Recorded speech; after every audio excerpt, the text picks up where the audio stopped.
deadly blast has ripped through Pakistan. The explosion is said to have occurred in Bajur tribal district of the Khyber Pakhtunkhwa region in the country.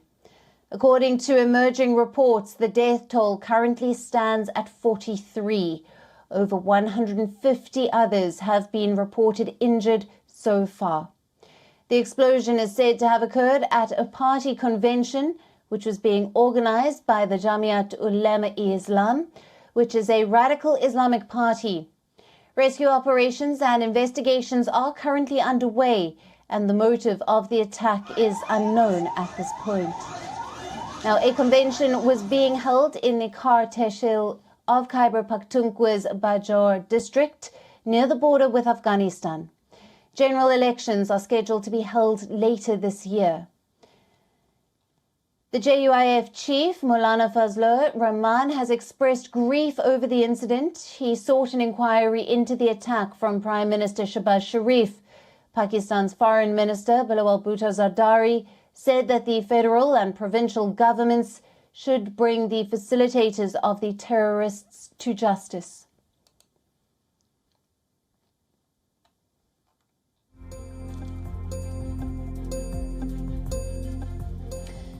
Now, for more details on this, we are being joined by our Pakistan Bureau Chief, Anas Malik. Hello to you, Anas. What are the latest details that you have for us of this blast in the Khyber Pakhtunkhwa district? Well, the latest is that the district health officer of Bajur, the former erstwhile area of the Khyber of Bajur agency in the Khyber district, has said that over 40 people have been killed, over 40 bodies have been brought to the DHU hospital, the district headquarter hospital of Bajur, and over 150 people continue to be injured while the rescue operations are ongoing in Bajur city where this explosion took place. As we speak, the nature of it has not been declared as yet by the authorities. An investigation is currently ongoing. The military has also stepped in. IGFC Major General Noor Wali is overlooking the operations, the rescue operations. The military has provided its helicopters to move the severely injured to Timargara and to Peshawar as well, so that they could be looked after and taken care of medically at the earliest. With that, an inquiry into the matter is ongoing, but absolutely deplorable given that this is an election year.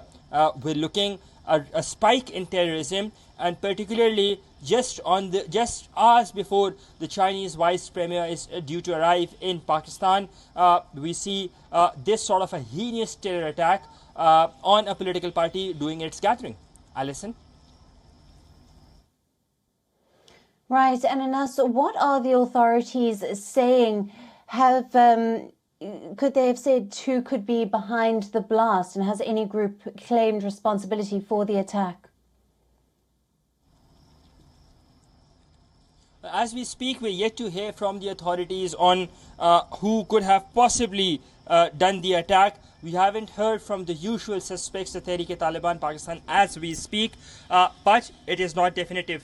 As time progresses and as the situation evolves, we might be seeing one or the two organizations taking claim for that. But with that, the RPO of the Malakan division Nasir Sati, pardon me on that, Nasir Sati has said that they believe it to be a suicide bombing, but they're still ascertaining facts, so it's a bit too early to say or speculate who could possibly be behind it in the absence of a formal claim and in the absence of the nature of explosion while the inquiry continues. It's just been some less than an hour or about an hour since the explosion took place, so details and investigations are still at an early stage. Well, with that, the Prime Minister has condemned it, and he's expressed his solidarity and condolences with the families, with the grieving families, and he sought an inquiry report on the matter.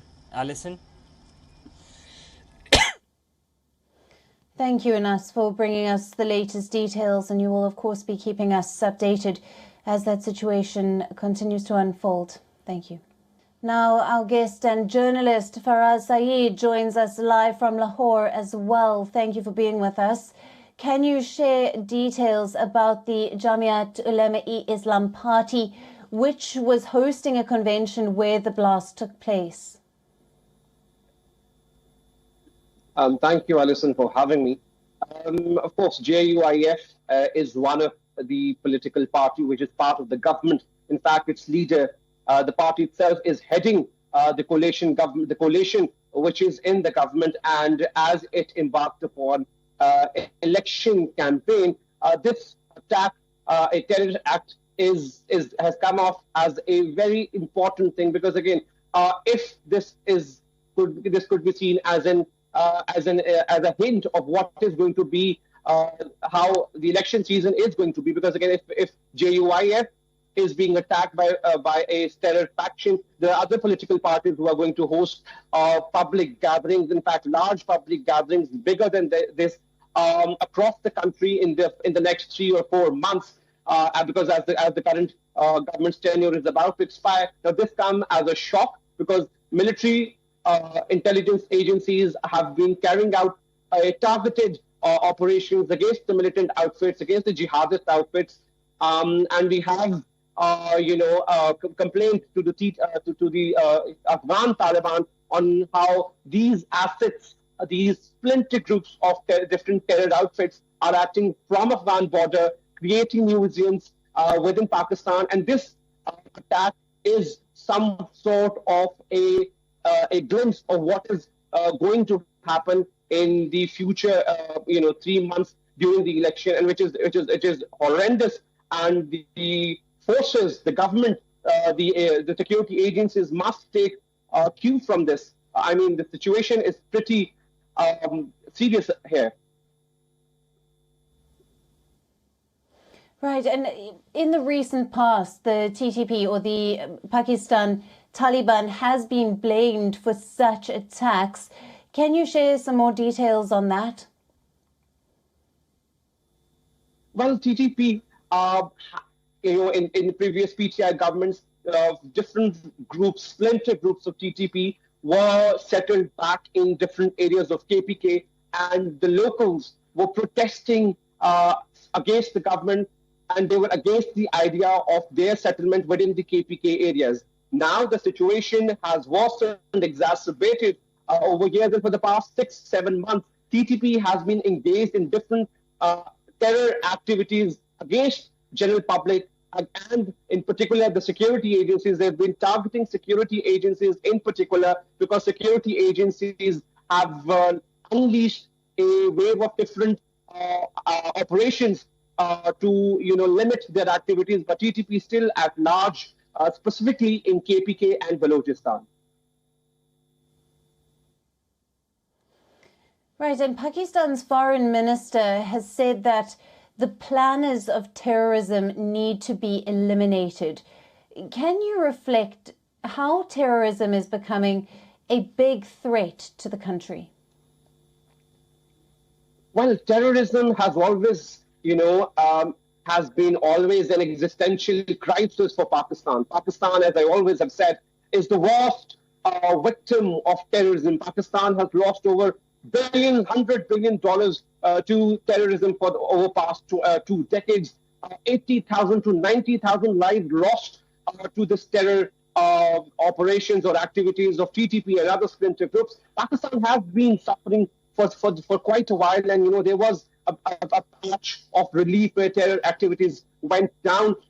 And this recent crisis, we Pakistanis have faced the worst form of terror.